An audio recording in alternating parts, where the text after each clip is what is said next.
Hello साथियों, मैं सौरभ कुमार सिंह और लगातार इस विषय की चर्चा हो रही वो है बिहार में शिक्षक बहाली के मुद्दे को लेकर। और कल एक बहुत महत्वपूर्ण दिन है। दो मामलों को लेकर लगातार कार्रवाई चल रही है और निश्चित रूप से बीपीएससी द्वारा आयोजित जो परीक्षा सेकेंड फेज की होने वाली है और जिसको लेकर डेट भी अनाउंसमेंट हो गया है। तो दोनों मामले को लेकर अगर सीटेट अपियरिंग के मामले को लेकर कल कोर्ट में जो याचिका दायर होगी और दूसरे सेकेंड मेरिट लिस्ट को लेकर, जहां तक कि सबको पता है कि जो बीपीएससी द्वारा आयोजित परीक्षा में सेकेंड मेरिट लिस्ट यानी सप्लीमेंट्री रिजल्ट को लेकर लगातार आंदोलन हो रहे हैं और उसके लिए लगातार हम लोग से धरना प्रदर्शन कर रहे हैं। तो कल 22 तारीख के दिन आप सबको सूचित कर दें कि गर्दनी बाग धरना स्थल पर हजारों की संख्या में परीक्षार्थी उपस्थित होंगे और प्रथम फेज की बहाली में सप्लीमेंट्री रिजल्ट को लेकर अपनी बातों को सरकार के समक्ष, आयोग के समक्ष रखने का प्रयास करेंगे।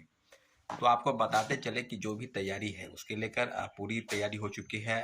प्रशासन से भी वो सहयोग लिया जा रहा है, उनका भी आदेश पत्र प्राप्त हो गया है। तो आपको हम बताते चले कि सेकेंड मेरिट लिस्ट में जो है कितने कैंडिडेट, कई मामलों को लेकर आपको बताते हैं कि लगभग 10,000 लोग ज्वाइन नहीं किए और नियोजित शिक्षकों की संख्या 28,000 प्लस है। तो लगातार राज्य सरकार ये भी कह रही है कि हम राज्यकर्मी का दर्जा भी देंगे उनको और दूसरी तरफ उनके लिए परीक्षा भी आयोजित हो रही है।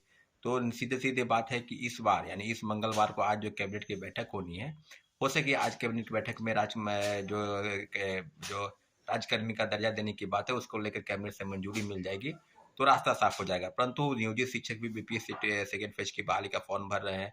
प्रथम फेज में लगभग 28,000 से ज़्यादा शिक्षक नियोजित, उनको सफलता प्राप्त हुई। तो सब आंकड़ों की अगर बात की जाए तो 15,000 से 20,000 ऐसे लोग हैं जिनका रिजल्ट सप्लीमेंट्री रिजल्ट आना चाहिए। परंतु आयोग की तरफ से अभी कोई स्पष्टीकरण नहीं आया है। 17-18 जिलों की सूची प्राप्त हो गई है परंतु अभी तक जो चीज़ें हैं उसको लेकर कोई विशेष तैयारी नहीं हुई है। तो हम लोग एक बात आपको बता दें कि लगभग जो सूचनाएं प्राप्त हो रही है कई जिलों से, जो बातें हैं और जो खबरें निकल कर आ रही है कि लगभग 5,000 के आसपास ही रिजल्ट निकलना चाहिए, परंतु ऐसा नहीं है। कई जिलों से सूचनाएं अभी प्राप्त हो रही है।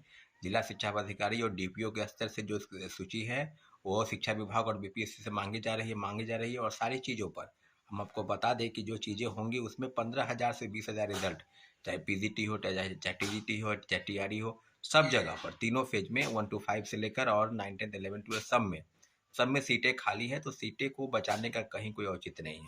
अगर हम ये भी मान के चले अगर ऐसा नहीं होता है तो सीधे सीधे ये कहा जाए कि ये सीटों का एक घोटाला स्तर है, क्योंकि 1,22,324 का जो आंकड़ा है और उसमें लगभग आप ही बता रहे हैं कि लगभग 90,000 लोग ही ज्वाइन किए।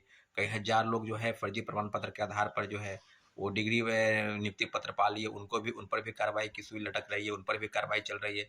और जिलों से लगभग कोई ऐसा जिला नहीं है जहां से फर्जी प्रमाण पत्र के आधार पर नियुक्ति पत्र प्राप्त नहीं कर लिए हो।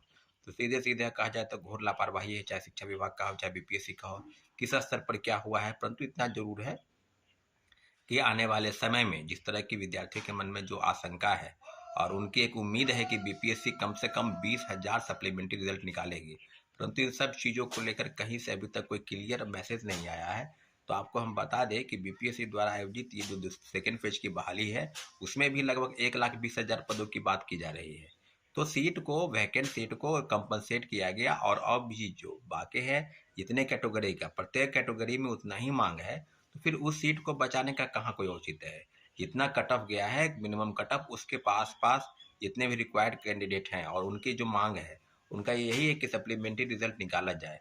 अब प्रत्येक कैटेगरी में कितना रिजल्ट आएगा, चाहे पीजीटी हो, टीजीटी हो, चाहे टीआरई हो, तो सब जगह तो हम लोग का एक स्पष्ट मानना है कि पीआरटी में सीटों की संख्या 1 to 5 में कितनी है। आप ओवरऑल चीज़ें बताइए, कहाँ कहाँ किन किन विषयों पर शिक्षकों की भारी मात्रा की कमी है, उस सब चीज़ों पर आप एक डाटा प्रस्तुत कीजिए। परंतु अभी तक जो संभावना है वो है कि कम से कम 20,000 रिजल्ट जो है वो हम लोगों की संभावना है कि निकलेगा। परंतु जो खबरें निकल कर आ रही है कि लगभग 5,000 ही रिजल्ट निकलेगा। अगर ये सब चीज़ है तो कल एक महत्वपूर्ण एक बैठक है, बैठक के बाद धरना प्रदर्शन होगा और जो भी चीज़ सरकार के समक्ष मांगों को रखने का एक प्रयास है।